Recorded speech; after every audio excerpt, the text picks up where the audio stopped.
Welcome everyone to our webinar on understanding the risks of using contractors in NDIS and aged care. I'm joined today by James True, who's the practice group leader in our employment group at LegalVision, from Nicole Gamerov, who's the founder and CEO of MyCareSpace, and Gail Murray, who's the principal broker at Gallagher's. Before we begin, I'm just going to run through some housekeeping items. We will send you a recording and slides in your email. You'll have a chance at the end of the webinar to submit your questions. We might not get to all of them, but we will get through as much as we can. And we ask that you can please complete the feedback after the webinar. You can also claim a complimentary consultation from LegalVision. You can leave your contact details in the survey at the end or contact us via our website. So today we'll go through, it's like a panel discussion, and we'll touch on all the above: the difference between contractors and employees, insurance implications of a contractor workforce, cultural implications: how does a contractor workforce impact the culture of your business, the participant impact and business risks of using contractors, and your compliance requirements. We'll then answer your questions. So in the NDIS and aged care space, what we see is that a lot of providers actually use contractors. You don't really have a choice. You need to fill shifts. You may be subcontracting to sole traders, or you may be subcontracting to other businesses or companies. There are a lot of advantages of using subcontractors, but there are also, such as financial flexibility. You can cover a greater geographic region. You are able to cover shifts if some of your employees call in sick. It can be cost effective in certain ways. You have access to a wider skill set. For example, for wound management or dysphagia management, you can contract that out. You can also have more choice and control in how you manage your rostering. But there are also risks and that come with using subcontractors. Probably the first thing to understand is, just by using an ABN and giving a contract to someone and saying you are now a contractor, this is not sufficient to protect you from ATO and super obligations. I just pass on to James now, who could tell us a little bit more about, from a Fair Work perspective or an employment perspective, James, what differentiates a contractor from an employee? Yeah, sure. Thanks, Astrid. So there are a bunch of different ways to look at this, and this is because we've ultimately got different tests depending on where we're looking at: is someone a contractor or an employee under the Fair Work Act for the purpose of, say, employment entitlements? Is someone a contractor or an employee for the purpose of payroll obligations and then super obligations? So unfortunately, different tests for different liabilities. I'll speak largely to the employment considerations. So at its most simple, an employee is entitled to all the employment entitlements: minimum wages, award entitlements like overtime, penalty rates, minimum shifts, annual leave, sick leave. All of those types of entitlements apply to an employee. Whereas when we take a contractor, we're just negotiating whatever we like. We're free to negotiate in contract with that individual, and all of those minimum entitlements that exist otherwise at law for employees don't really apply. And so with a contractor, we have a huge amount of flexibility. Now, the law kind of steps in here and says, well, hold on, not so fast. That sounds too good to be true. And of course it is. If we are ultimately treating someone like an employee, the law can then see through our contracts now and say, actually, this is an employee, not a contractor, and they will be entitled to those minimum entitlements.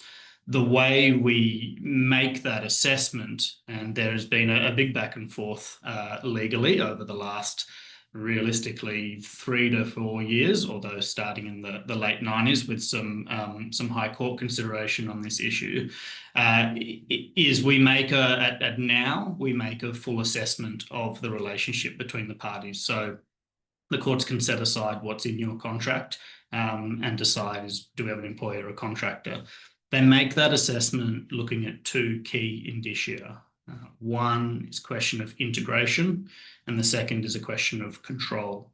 So on the integration front, how much does this person look and feel like they're part of your business? So, are they wearing your uniforms? Are they using your email to sign off? Or are they realistically running their own business, perhaps even with their own branding and sitting outside your business? The second part is control. How much are you controlling? Not necessarily the work that they're performing. You can, of course, tell contractors what to do, and it's expected that you do so, but more about controlling the manner in which they perform that work. So how they do it. Do you put special processes on the way that they work? Do they follow your rules and procedures? Or rather, do you say, here's the job, you run a business of providing these services, so you get it done? Those kind of questions of control. That's the real kind of high level consideration from that employment perspective. As I said, there's also, and I'm sure we'll talk about this today further, implications then for payroll as well as then super.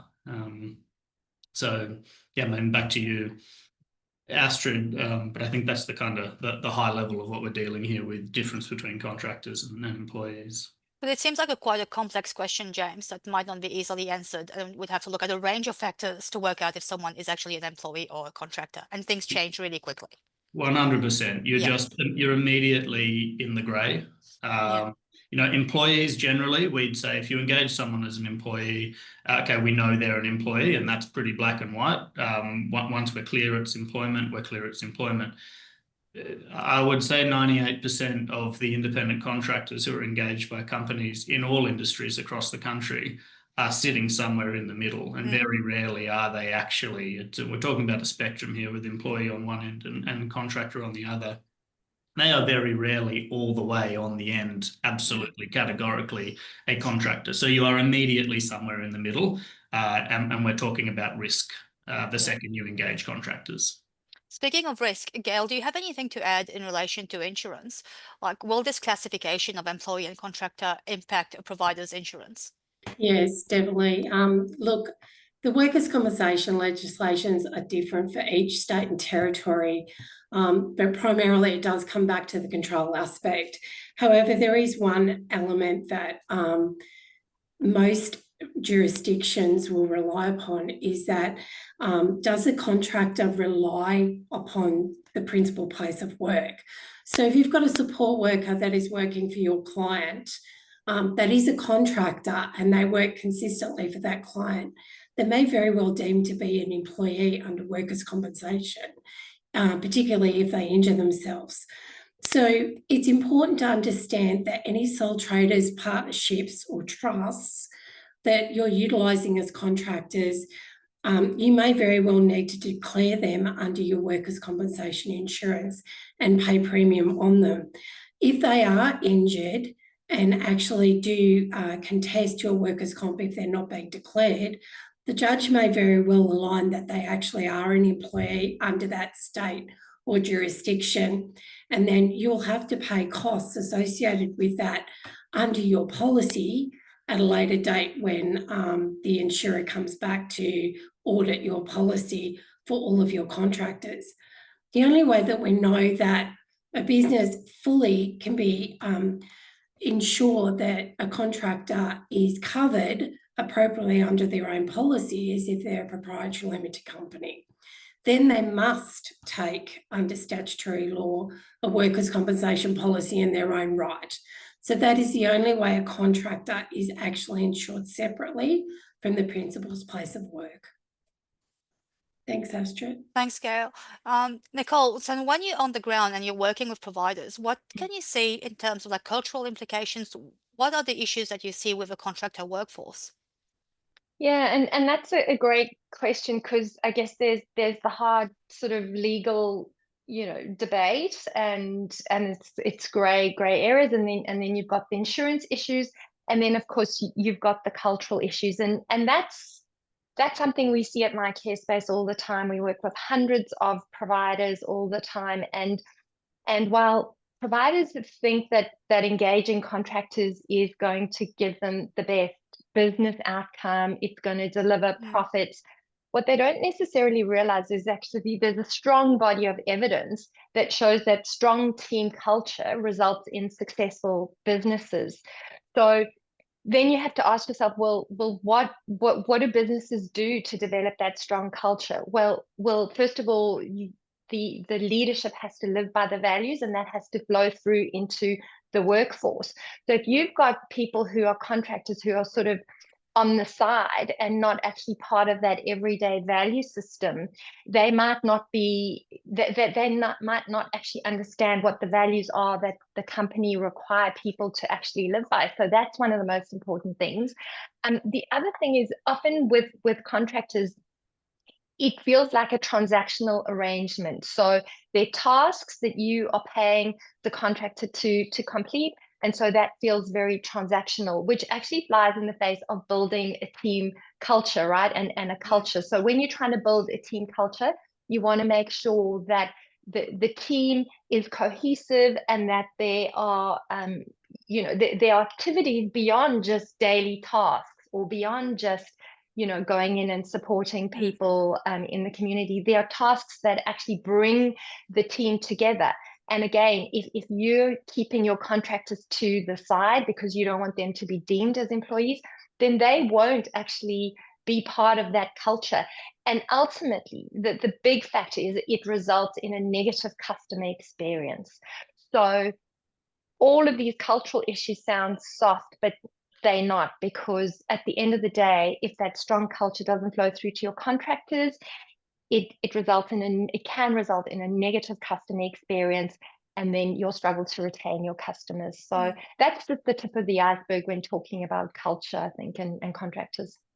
And that leads me to the implications of using a contractor workforce, Nicole. For example, just something off the top of my head, if you're a provider and you are using a contractor to cover a shift, and let's say it's an active overnight, and you've got this contractor coming in and you haven't properly vetted them, or you're not sure about the policies, and in this case, the subcontractor actually slept through the overnight shift and the participant was injured because the contractor did not wake up.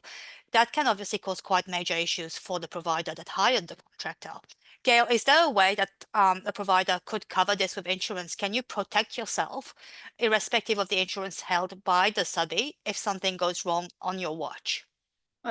Look, the only way to protect yourself is through risk and policies and procedures, and just maintaining that contractor is reliable. We do see instances where contractors actually do the wrong thing by a client, and unfortunately it does result in quite hefty claims, including potential fines and penalties associated from a statutory body. So it's very important that the induction process for a contractor is exactly the same as an employee, and that the same risk controls are made in regards to that. So would that be not covered under my professional indemnity insurance if that happened to me and I was using a contractor? So I'm personally at risk as well if my insurance refuses to claim. Yes, absolutely. So, I mean, if the insurance company is aware that you're using those contractors and has agreed to it, that's correct. But it doesn't, a lot of people believe that if the main body holds the insurance, they don't have to have insurance. So we see a lot of contractors with the understanding that they don't have to have insurance because they're covered under that main body or the principal organisation that is, taking care of the client. So that can create issues within itself. So the organisation actually has to maintain that contractor has their own insurance coverage, but then also their own insurance coverage can be impacted by that as well. So, we see a lot of issues that arise as a direct result of that contractor's claim, and our client being hit with hefty legal costs associated with that. So it may actually cost you more to use contractors than it is to use employees if something goes wrong.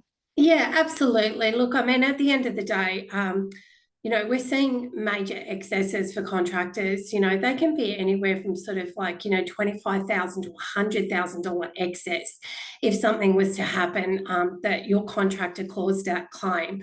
Then there's the issues with any subrogation. Can the insurer access that contractor's insurance?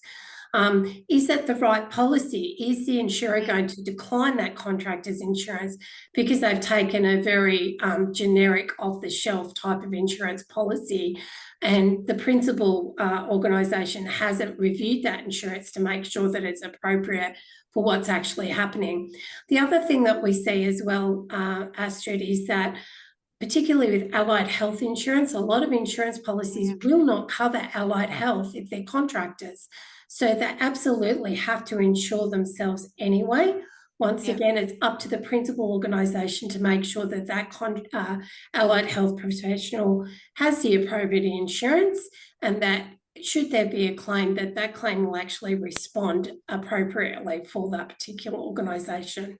So it's very colluded. A lot of the insurers don't like high volumes of contractors simply because they feel that the main organisation has lost control in that regard. Which then leads me to the next point, and probably James is the best person to answer this. Who is responsible if you're using a subcontractor to do the OHS? Let's say I'm subcontracting to a PTY Ltd, a company who's sending their staff to my clients. Who's responsible for doing the OHS risk assessment, for making sure the staff are safe?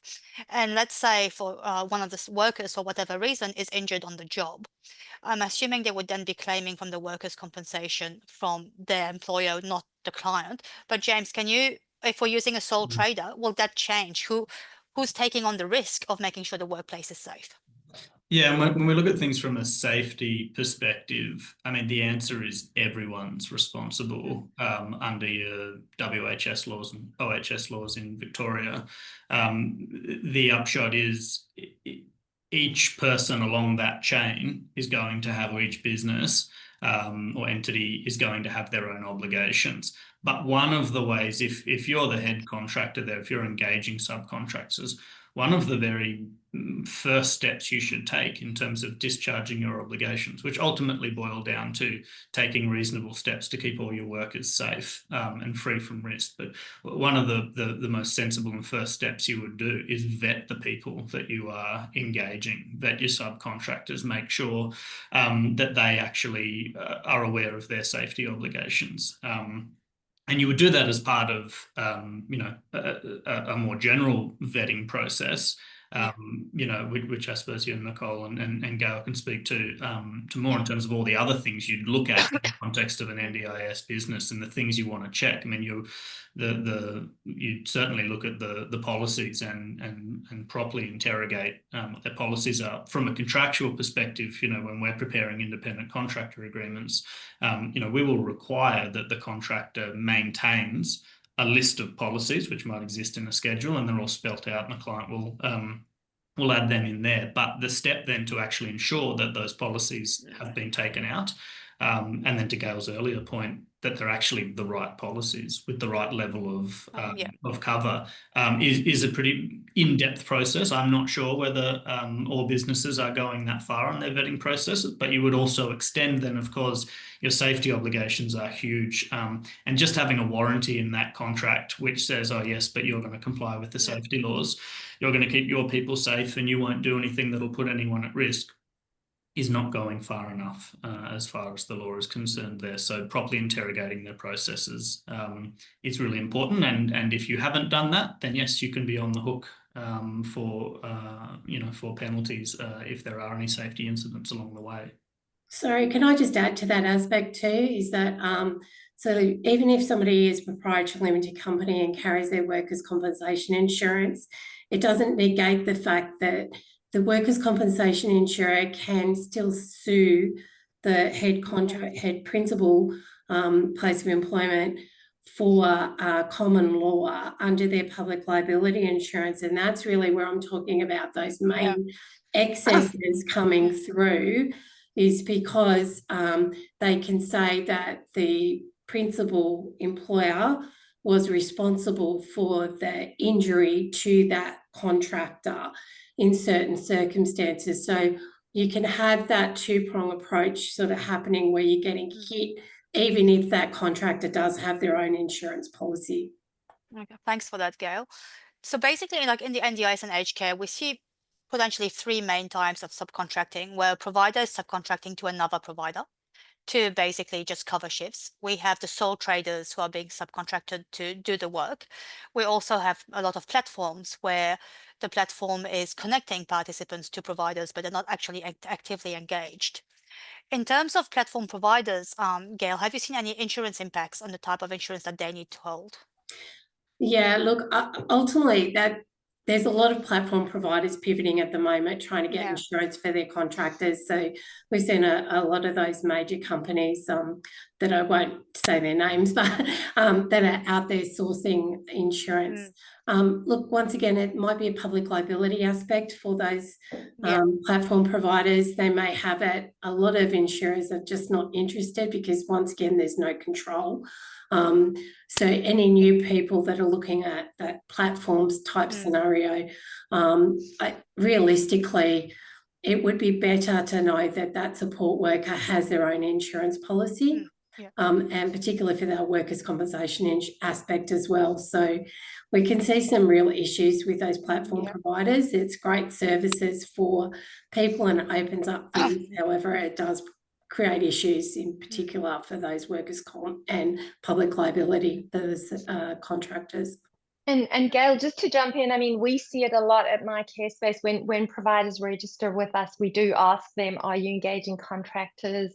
And we ask for the insurances that they have in place. But what we often see is for them, it's just a ticking the box exercise. So, you know, that organization might have required their support workers to have their own insurance, but as you said, they haven't checked the limits, they haven't checked the exclusions, and it might be solely like inappropriate. So I think that's the big issue that we see around them. It's just a ticking the box exercise, and one of the things that we also notice is that when organizations are engaging contractors, they think, well, that person's got their own ABN, they're running their own business, it's their responsibility. Well, no, if we are operating within the NDIS, then if you are the head entity, or you are the entity that is invoicing and submitting invoices to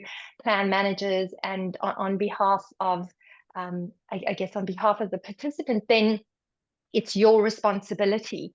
And a lot of people think that they're just discharging all these responsibilities simply because they're engaging someone who has an ABN. And then you walk that fine line between what James is saying is, well, what about all the record keeping? And that's a big issue. And I don't know if we're gonna sort of touch on that later, Astrid, but certainly within the NDIS, where keeping accurate records is really, really important. It's not discharged by the contractor, it's your responsibility. What do you say, Nicole, and in your line of work, what do you think that a provider should do to ensure that they have put things in place to keep, you know, their work culturally appropriate and safe and give a good participant experience, or an aged care recipient? What can they do as a provider if they're using subbies?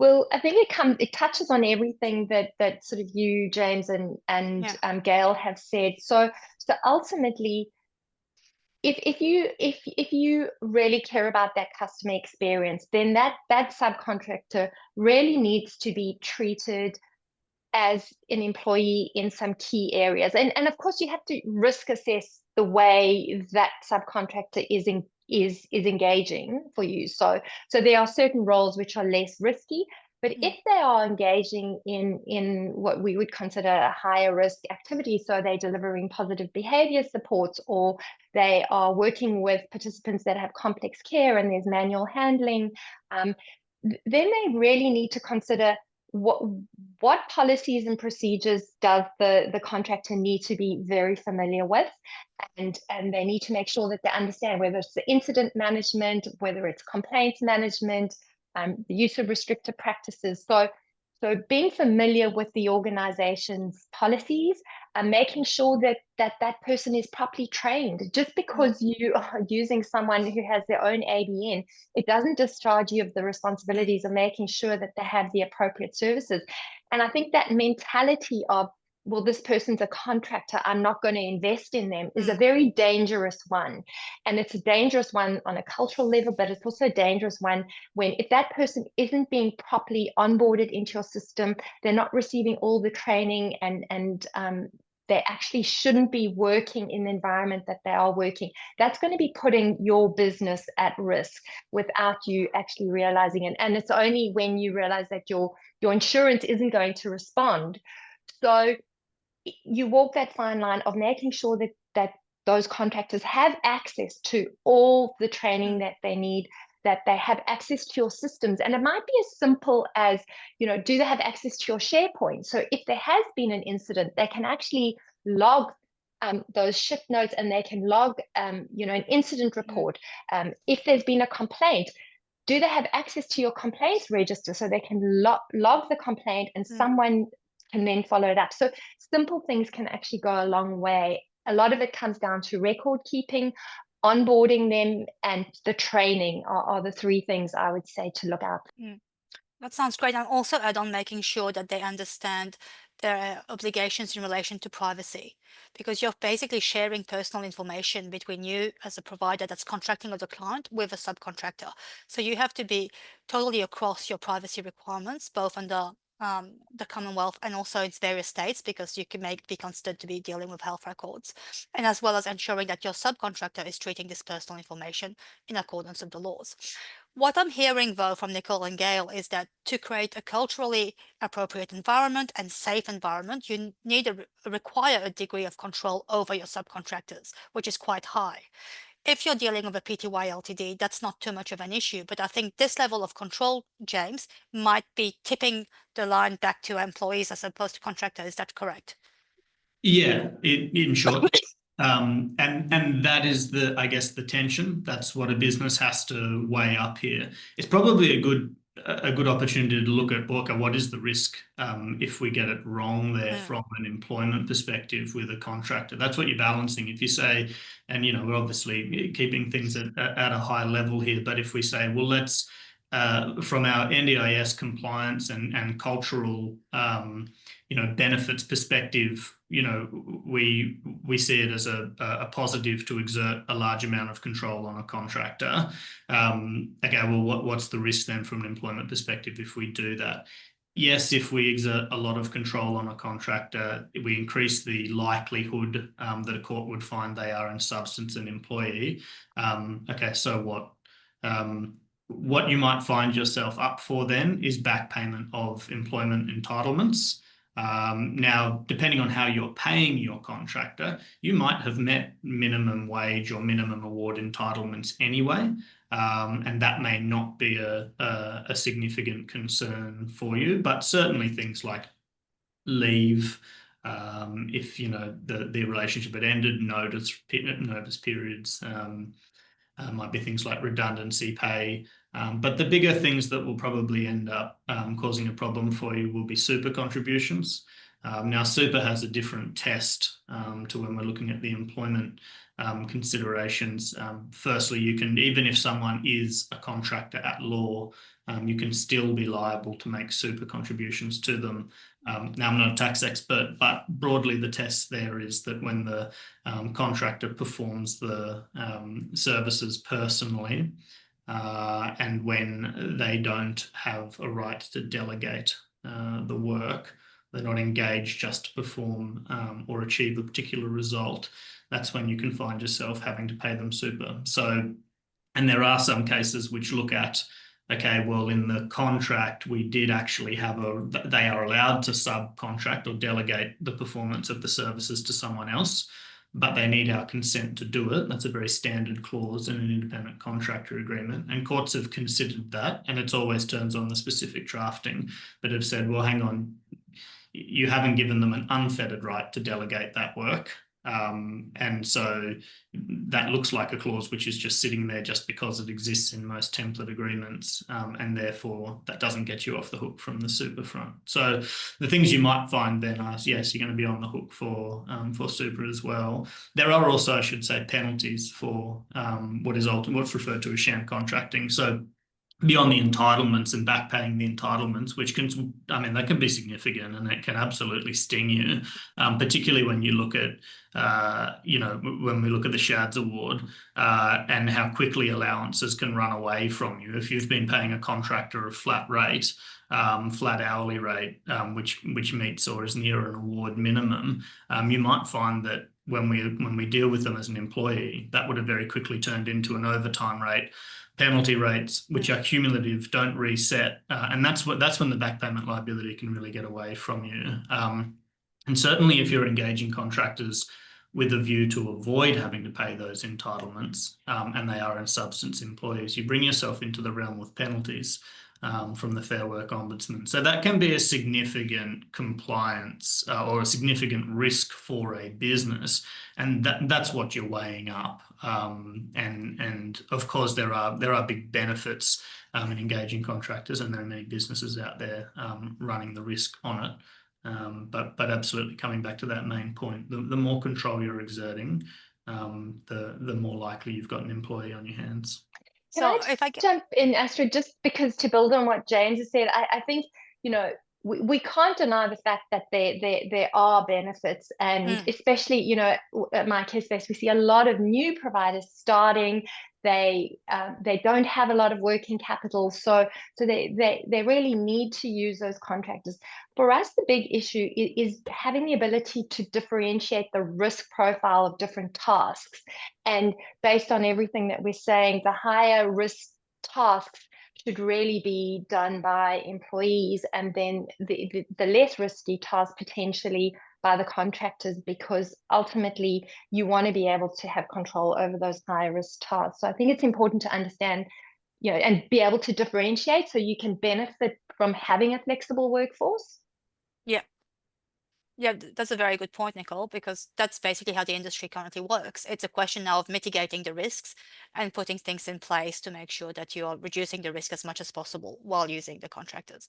James, if I understand this correctly, what you just said, even if I'm safe from a sham contracting employment perspective, and my contractor is actually a contractor from under Fair Work, I could still have issues with the ATO that the contractor is deemed to be paid superannuation if a sole trader. So yeah, so there's those two issues to consider. I'll also briefly touch on, and James and Nicole may have more to add on this, that if I'm a provider and I'm into a subcontract of a bigger provider where I am giving my personnel a direction to work for that provider, I could be engaging in labour hire. Is that correct, James, that is another consideration? And in some states, I might require a permit or a license? Yeah, correct. That's right. So anytime we're supplying a worker to another business to perform work, and look, there are distinctions here. Sometimes that might be considered where you're just providing a service, which is then different to labour hire, but it's a very fine line. And when we look at so different states and territories have their own labour hire licence regimes, which actually require you to hold a licence if you're going to provide labour hire services. And if you're going to engage a labour hire provider, you're going to need to, you'll breach the law if you engage someone who doesn't have a licence. Now, but generally speaking, if you're going to provide them with a worker, and then they're going to go and direct that worker to perform the work, you have labour hire. And yes, that's when the licensing considerations will come into play. So yes, definitely. And it doesn't change the fact that you've engaged that individual as a contractor. You're still providing labour to another business. So that's not a get out of jail free card from a labour hire licensing perspective. And Gail and Nicole, have you actually, either of you, seen some reputational damage done to bigger providers due to the use of subcontractors, and when things go wrong, can their reputation be impacted or affected? Definitely. Yeah, I mean, we definitely see providers don't think about this, but the issues goes back to that cultural and values-based system. If your contractors are sort of, you know, working outside of your main team, and they don't really fully understand the values of the business, they arrive at someone's home, they just think that they are doing their job, but they don't actually care about the reputation of the company. It can have a serious impact. But also the other thing is the high staff turnover that we see with subcontractors is, unfortunately, it is often because you have less less staff engagement or less engagement on the contractors. It's more task orientated. Maybe the way the contract set up is they're really focused on the financial benefits to them, which is another risk you need to look out for. And ultimately, the customer will feel that will flow through to the customer, and people have so much choice now. So we have to remind ourselves they will move and they will tell their friends what a negative experience they had. So yeah, definitely Gail, you were going to say something? Yeah, sorry. So I just wanted to sort of talk a little bit about that from a directors and officers perspective as well. You know, the Quality and Safeguard Commission can impose major penalties which are not insurable at all. So we can assist in relation to the lawsuit in defence. But if a company hasn't got those policies and procedures in place for those subcontractors, not only is it reputational damage back to the organisation that can have negative media attention surrounding that. And we have seen that, you know, there's been shows, you know, from A Current Affair and 60 Minutes in regards to some organisations. But from an insurance perspective, absolutely, that's directors and officers are responsible personally. There's no getting out of that. They're going to sue you personally as a direct result if something happens to their loved ones. So I think it's imperative that those policies and procedures for the contractors are put into place like they're an employee, regardless of whether they're PTY, LTD or anything else. I think we're just going to move on to compliance now because we're getting close to question time. So basically, aged care is regulated far more than NDIA in terms of the contractors. The new Aged Care Act has brought in some new rules. You're going to have to disclose all the subcontractors you use. You have to provide the agreements to the Aged Care Commission. There's a fair amount of regulation on what is known as a third-party arrangement. Under the NDIA, the main regulation is basically Section 5A of the worker screening rules, which states that you have to enter into an appropriate contract with anyone who's providing personnel or workers to you to do your job. And this is where you have to go through and ensure that any of your subcontracts that you use are actually meeting the obligations under Section 5A. When you're drafting a subcontractor agreement, either in aged care or NDIS, you have to ensure that your subcontractor is aware of all the screening requirements that they have to check with their personnel if they are using a PTY LTD, that they hold the required screening checks, and in relation to aged care, that the contract is compliant with all the aged care obligations, the Charter of the Charter of the Recipient Rights, and all the obligations that are coming out into the aged care rules. What we are also seeing is that some providers in the industry are allowing other subcontractors to basically claim using their registration. And if you're entering into an agreement where you're a partner, whether you want to call it a partnership or a collaboration or subcontractor agreement, where you are allowing somebody else to use your name as a registered provider, but you are not providing the control required as a registered provider, you are opening yourself up to having your company removed as a registered provider and potentially even banning orders to you personally. Because if something goes wrong and you have no control over that person who's claiming under your name or who is providing services to your clients, you are still responsible for the NDIA and you don't know what happened. So if you can't prove that you have the mechanisms in place to have the oversight required over your subcontractors, you are also opening yourself up for compliance issues with both the Aged Care Commission and the NDIS Commission. Now, Nicole or Gail or James, does anyone have anything to add in terms of what can a provider do to basically provide this oversight, make sure they get it right, or at least mitigate the risk of ending up with a please explain from the Commission? I mean, for me, the first thing is it's just at a very high level. You need to understand who are you hiring and then how are you engaging them. Just because they are a subcontractor doesn't mean that you shouldn't be doing all the checks that you would do when you're hiring an employee. And I think that's the important thing is who you're hiring, the type of person that you're hiring, and how you engage them. That's going to be the biggest safety net. And of course, you're walking that fine line, as James says, of, you know, if you go too much around, you know, how you try and control them or manage them, then they become an employee. But really, it's around record keeping. So do they understand what your obligations are around record keeping, and they have to help you discharge those record keeping? Are you making it easy for them for you to still put all your policies and procedures in place? So are you giving them access to all those you know, those files that you might need them to have access to? as you said, things like privacy and confidentiality. We're dealing in, you know, we're working with vulnerable people, so they need to respect that. So it's identifying those key risks, and this plays into I think Gail's hand and the insurers. So identifying what are the key risk areas and getting those right. And if you can get those right and engage with contractors in the right way, then I think from a compliance point of view, you should be a lot safer than just ignoring them. Gail, do you have I would just add to that, you know, don't let the control aspect of the employee v contractor test scare you off. Those are seriously important compliance perspective issues that, you know, are now actually mandated, specifically mandated that you do those things. So you wouldn't, you know, breach one act just to try and slightly reduce a little bit of liability from the employer contractor perspective. There are other things you can do with contractors to increase, or I guess improve, your argument that they might actually be a contractor. So notwithstanding that you might exert some control on them, if there are things like, you know, maybe you allow them to say no to the work that you ask them to perform, well, that's a very strong indicator that someone is actually a contractor.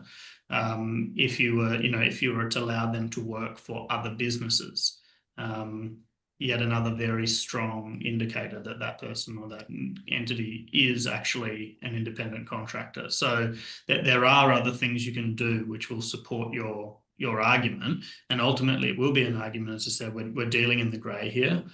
So the more you can kind of pad out your argument and push them to one end of the spectrum, that they're actually contractors, gives you more of a leg to stand on, knowing that it's not a black and white proposition. Gail, do you have anything to add? Yeah, so I'll just talk about the insurance implications, because what we have seen is the insurance industry pivot with this new legislation. So some insurers have actually taken the pretense that they're going to cover all contractors regardless. That's actually quite dangerous, because it means that it's going to increase your premiums because they've got an increased risk. And it also means that your claims can be quite high because you're taking 100% of the claim rather than the insurer being able to subrogate it back out to the contractor's insurer if something happens. So it's quite important that you have a skilled insurance professional to be able to explain those details within the policy wordings, because it can impact you at a later stage in regards to that legislation. So ultimately, at the end of the day, what we want to see is an insurer write an endorsement into their policy as vicariously somebody else's policy as well, and only have that principal responsible for a certain element where they've done the right thing with their policy risk controls. Thanks, Gail. I'm just going to start wrapping up now and just add that we've mainly discussed risk assessed roles during this presentation, but bear in mind that a lot of you are using virtual assistants overseas. There are different considerations with those use of contractors, including privacy, confidentiality, and the cross-border transfer of sensitive information if the information is sent overseas. So if you're using a virtual workforce, you need to be aware of how you can meet your privacy requirements, bearing in mind that the latest consultation paper from the NDIA has again raised that there might be legislation restricting the transfer of any NDIA participant information outside of Australia. So you may have to deal with this in the near future. So just wrapping up, my key takeaway from this is that a contractor workforce can have great benefits in terms of flexibility, being able to cover shifts, widening skill sets. It's a great tool to have, but those comes with substantial risks, and those needs to be managed. Gail, what's your key takeaway from this today? At the end of the day, I think that, look, we understand that people are using contractors, but please don't think of a contracted workforce as being the be and end all, because you do lose that control. And I think all the panelists today have talked about control.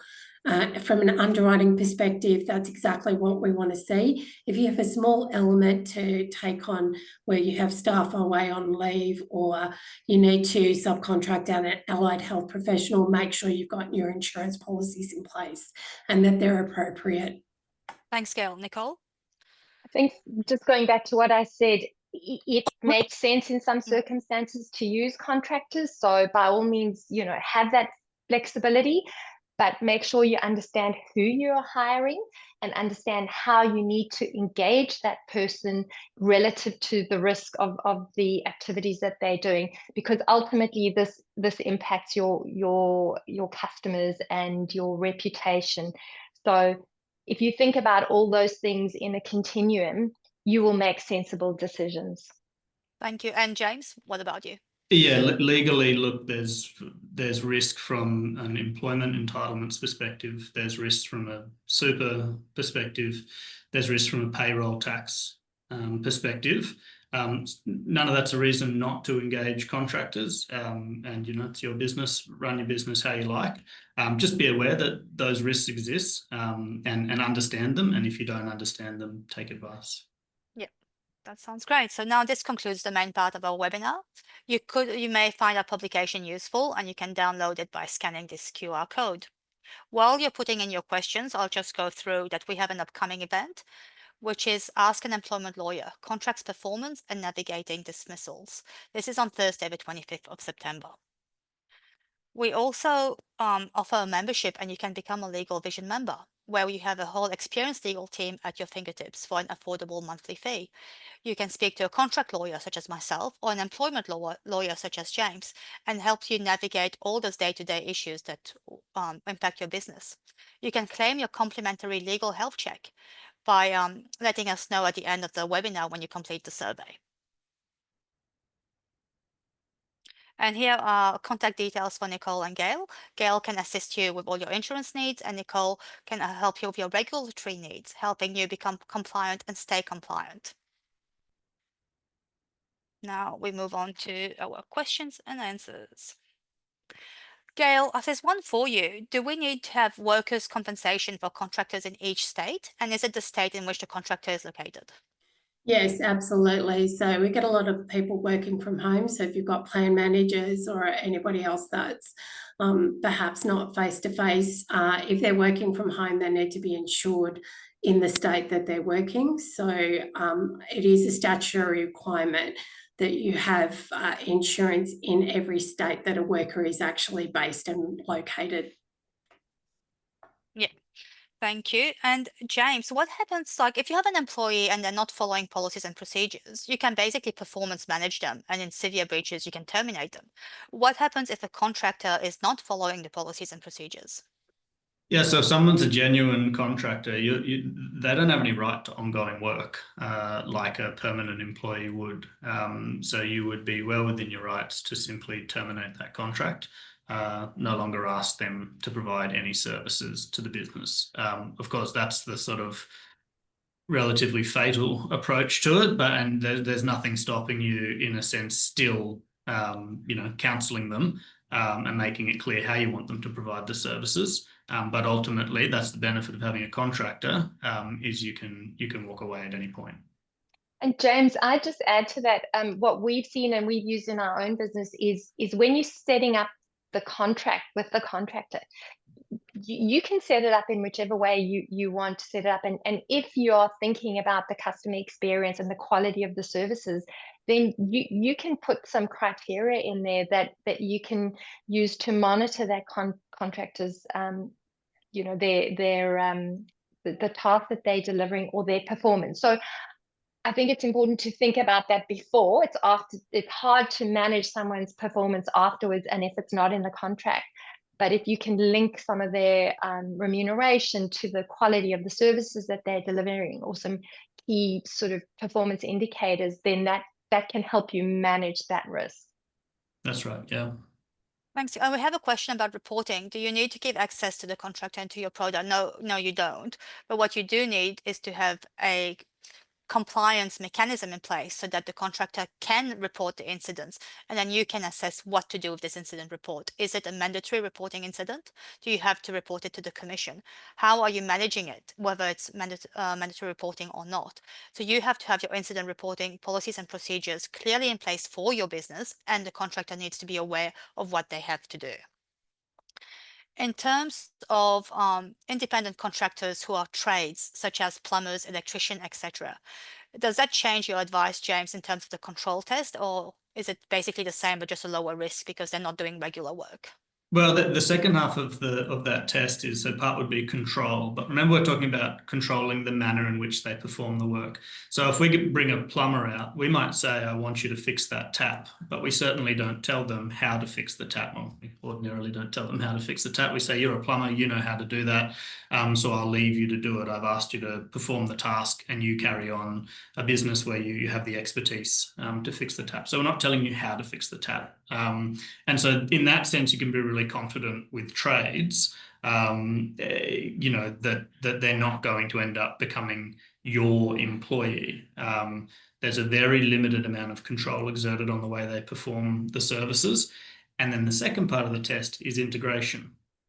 Is this trade who we've engaged to come and do work for you looking and feeling like they're part of your business? Probably not, because if they're a trade carrying on their own business, it's quite clear those services are being provided from the outside in. Obviously, that becomes a little different if, for example, you are going to your clients and you're offering plumbing services and then subcontracting those works out to another plumber, for example. But where it's done on an ad hoc basis, absolutely, that is very significantly limiting the risk you've got that they're an employee in a very significant way. And we have two more questions for you, James, is whether contractors can waive their rights to be considered an employee and whether an employee is not allowed to change to a contractor. So they're kind of like similar questions. Sure. On the first one, there is an opt-out regime which has recently been introduced, but it only applies where that contractor is going to earn over $183,000 from the engagement. So there's an opt-out for high-income contractors. So that's something you can explore, but beyond that, if they're going to earn less than that from the engagement, then the answer is no. And then the second part, can employee change from employee to a contractor? So there's an express prohibition under the Fair Work Act on terminating someone's employment in order to engage them as a contractor. So prima facie, the answer to that question is no. However, in some circumstances, if, for example, an employee genuinely resigned and said, look, you know, I've been working for you in a very consistent way. Now I want to go and start my own business. And as part of running my own business, I will provide some services back to you. That's going to be okay because you're not terminating their employment in order to re-engage them as a contractor. But you need to be aware anytime an employee is moving from employment to contracting, there's going to be a risk of breaching the Fair Work Act there. So it's nuanced and tread very carefully, but yes, doable. Okay, thank you. Now, Gail, we have a question about workers' compensation, where you have related entities, which and you have a head co with several related entities, and we see that happen quite often, and the employees are shared between the related entities. Does that impact workers' compensation? Who needs to hold the workers' comp? Yeah, so unfortunately, when it comes to a claim, like it is double dipping from the workers' compensation insurers, but if the employee is engaged under both entities, technically you need to declare that wage under both workers' compensation policies. So, and it would depend on who the employee is engaged with come claim time, would be dependent upon the policy that you're dipping into. So, unfortunately, it's quite clear cut that you have to engage under both. Okay, so then maybe seeking corporate advice about who needs to actually employ the employees would be quite important, as well as employment advice. So I don't think we're dealing with labor hire between related entities in most states, but what you would need to do is get that really crucial advice before you start on who needs to be the employer. And also, I would recommend that that person have the same insurer across both policies, that you don't actually have two different insurers, because you could end up with discussion about whose employee it was and then both battling each other to get the claim paid. So continuity with insurers is key in that regard. Yeah. Nicole, you had anything to add on this? No, just that I think, you know, the workers' compensation issue is a complex area, just because each state has a different regime, and I'd say, just from our own personal experience, it's definitely worth getting the advice of a broker like Gallagher's or legal advice, because it can be complex and you don't want to be making assumptions. So I'd say it's certainly an area where we'd encourage providers to make informed decisions. And Nicole, while I've got you, what are your thoughts? Someone just asked a question. If we're subcontracting to a registered provider, Yeah. can we basically leave it to them to manage their obligations, or will you, as the provider contracting of the client, you should still ensure that the registered provider is meeting its obligations? Well, it comes back to that issue of who's invoicing the participants. So who's good point. invoicing the participants? So if it's the registered provider, they're using their NDIS registration and they're using their ABN, then that's the starting point of where the responsibility lies. However, if you really care about what you're doing and providing, a sustainable quality service, then you have obligations as the sole trader as well. So I think it goes back to what James was saying about that OH&S providing a safe work environment.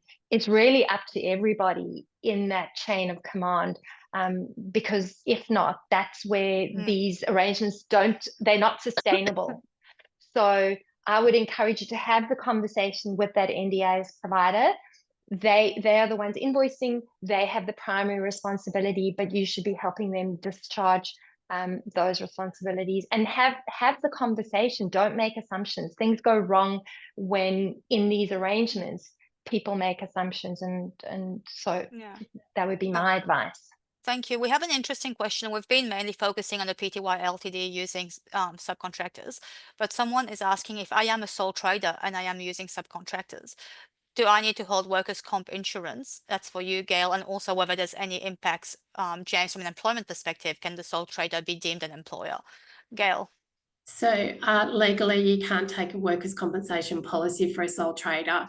So what we have seen in past is that some providers stipulating that they need to have personal accident insurance, but that's dangerous because ultimately come claim time, I can almost recommend that that person will go legal and try and state that the employer they're an employee of that particular organisation. So. James, does that impact the employment test if it's a sole trader that's contracting with many other sole traders? No, it doesn't change it. Just because you're a sole trader, all those risks we've talked about today still apply. You can absolutely be a deemed employer and on the hook for everything we've discussed.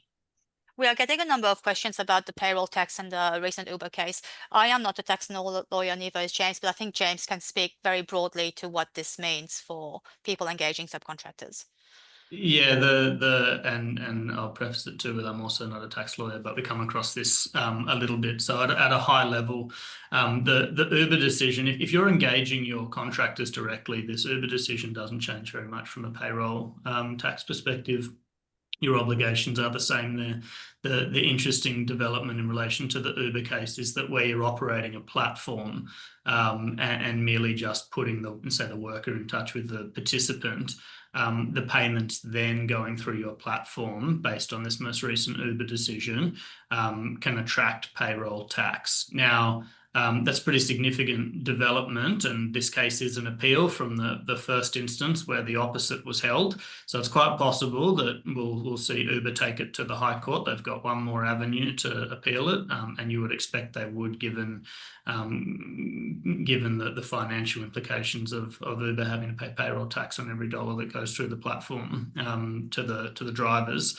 But yes, it's a big implication for platforms now to know that you might find yourself on the hook for payroll tax. So absolutely watch this space with the Uber decision. Thanks, James. And I also flag there are other taxation issues that you would need to talk to with your accountant or tax lawyer. For example, is the services that a subcontractor providing to you, does that attract GST? While the services that you're invoicing the participant is usually GST free. So you will also need to consider this. In terms of a couple of questions I can quickly answer, can you subcontract to a bigger company? Yes, you can. Just make sure you have an agreement. Should the providers have contracts with each allied health service if we are outsourcing the service? Definitely. Having a contract, setting out the expectations and giving you the right to get the information you need to meet your requirements is a must to protect yourself. Now, I think that's all we have time for today. I just want to thank everybody who's been on the panel with me for this incredibly insightful presentation. We apologize if we haven't actually answered your question. We are running out of time, but you can certainly submit it at the same time as the survey, and we can try and get back to you. You can also book a consult with us. Nicole and Gail, we're all available to speak to you. And while this was a free webinar, we do value your feedback, so please let us know how you found this and whether it was helpful for you. Thanks for joining us. Thanks, Astrid. Thanks, James. Thank you.